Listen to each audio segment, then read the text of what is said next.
Nora Vesh had been in 3 courtrooms in her life, and this was the nicest of them. Dunmore County Civil Courthouse, Courtroom 9, dark wood paneling, windows that let in the kind of flat morning light that made everyone look equally tired. She was 24 years old, 9 months out of her paralegal certificate, and she had been told by her supervising attorney to sit in the gallery and take notes. Not to speak, not to ask questions, just watch. She was watching. At the plaintiff's table sat a woman Nora had passed in the hallway without a second glance, maybe 60, gray hair pulled back with a plain clip, reading glasses hung on a cord around her neck. She wore a navy cardigan and a white blouse, and she sat very straight, a single manila folder open in front of her, her hands folded on top of it. The court had listed her as the plaintiff's records witness. Her name on the docket meant nothing to Nora. She had not been asked to research her. At the defense table sat Harlan Brock. Nora knew that name. Everyone who had spent even a week in the civil courts of Dunmore County knew that name. Brock was the kind of attorney who filled rooms before he entered them, tall, silver-haired, with the careful voice of a man who had never once been caught without a prepared answer. He had won 11 consecutive civil defamation verdicts in this county. The plaintiff's lead counsel, a younger woman named Alicia Fernay, had won 2. Nora had looked up the numbers that morning because her supervising attorney told her to know the landscape. She knew it. It leaned hard toward the man in the better suit. Brock had arrived early. She had watched him greet the bailiff by name, exchange a word with the clerk, arrange his files with the unhurried precision of someone who treats preparation as a form of theater. His client, the newspaper's managing editor, sat beside him in a gray suit and did not speak. He did not need to.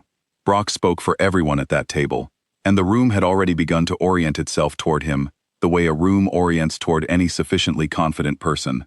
Not because his authority had been proven, but because it had not yet been questioned. The case was a defamation matter. A small county paper accused of publishing a retracted story that had cost a local contractor his city bid. The contractor was the plaintiff, the paper was the defendant, and Brock was its shield. The morning session was scheduled for exhibit authentication and preliminary witness testimony before the full trial date the following month. It was supposed to be procedural, the kind of morning that produced paperwork and little else. Brock made his first move, 11 minutes after the session opened. He rose, smoothed his jacket, and addressed the bench with the ease of a man who has stood in that spot so many times the floorboards remember his weight. He had reviewed the plaintiff's exhibit list overnight, he said. He had a concern. The plaintiff intended to call a records witness to authenticate a sequence of archive logs, newspaper printing records, edition timestamps, internal routing memos, documents the plaintiff claimed proved the retracted story had been distributed more widely than the defense admitted. The witness, Brock said, was a courthouse archivist, not a journalist, not a records expert in media publication, a courthouse archivist. Her submission, he told Judge Elaine Murrow, amounted to clerical opinion dressed as professional testimony. He was moving to strike her entire submission and to relieve her from the stand before she testified. She had no standing, he said, to authenticate media publication records.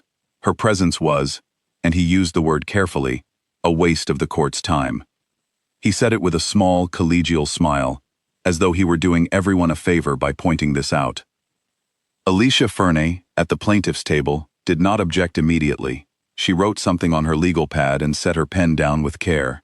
There was something controlled in the movement, the deliberateness of someone who has decided to let the record develop before she responds. Nora wrote down, motion to strike, witness. She underlined witness.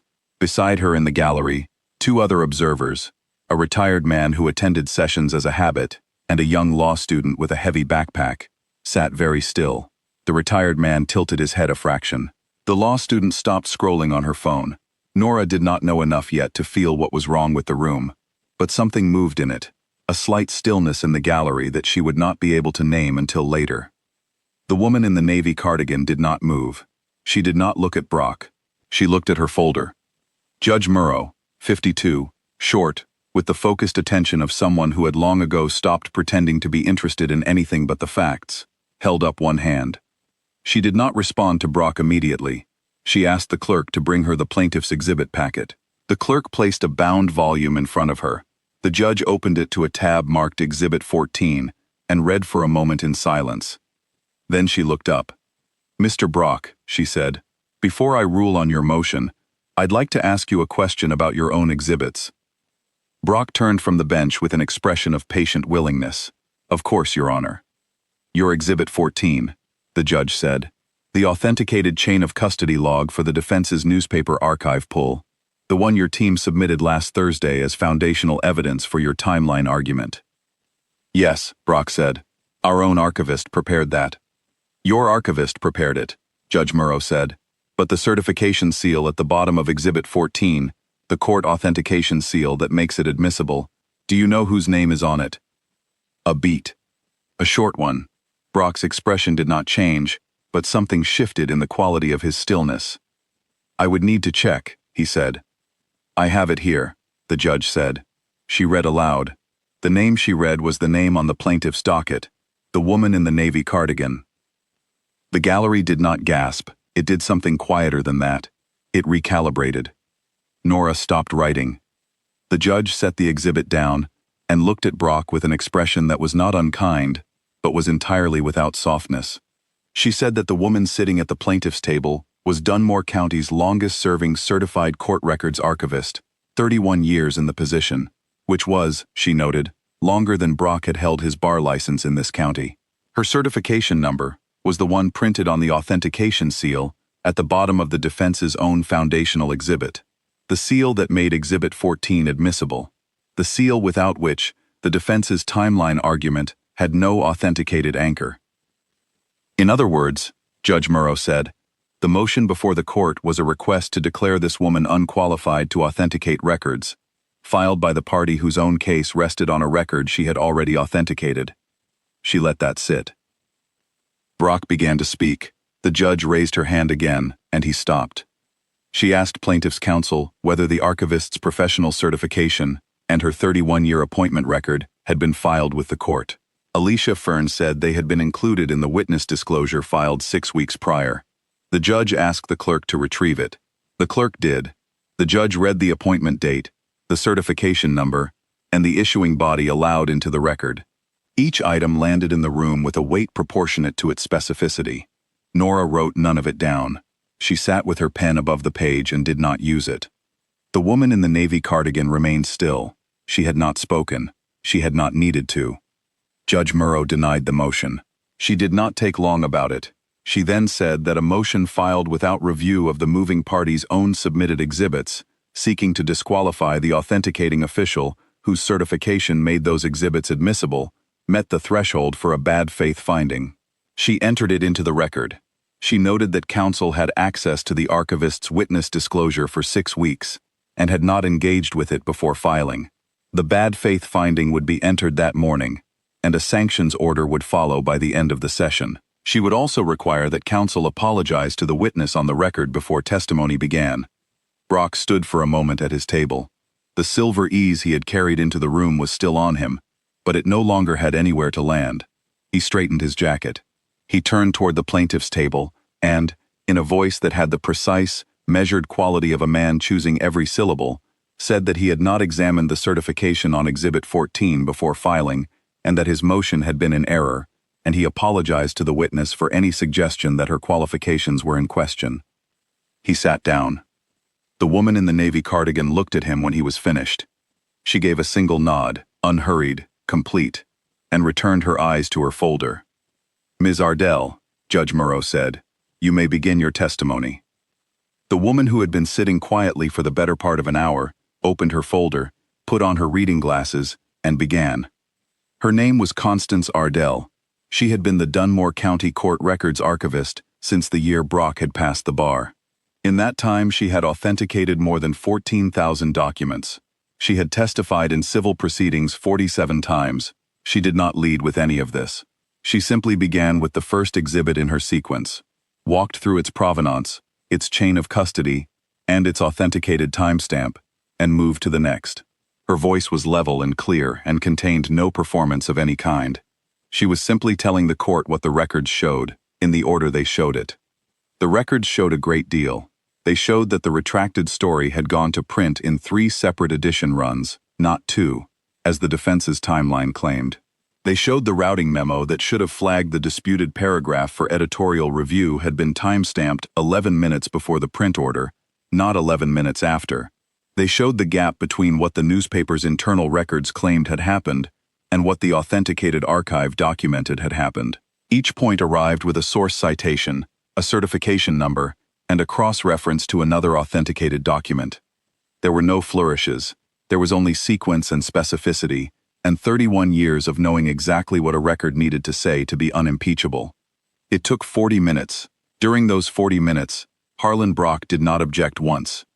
Nora had arrived at the courthouse that morning with the working assumption, formed from numbers and reputation, that the defense would control the session. She was not wrong about Brock's ability. She had misunderstood what ability required. It required, she now understood, the basic preparation of reading the name on the seal before filing a motion to discredit it. She thought about the archivist in the hallway, the plain clip, the cardigan, the 31 years of work that had authenticated the records this courthouse ran on, mostly unseen, mostly unremarked, filed in the correct sequence, because someone had made sure they were. Constance Ardell had walked into this room carrying the weight of that record and had not mentioned it once. Not to the gallery, not to Brock, not in any voice above the one she used to state what the documents showed. She had not needed to. The court's own seal had spoken for her. When the session recessed for the afternoon, Nora gathered her notepad and her pen and her jacket and followed the small movement of people toward the door.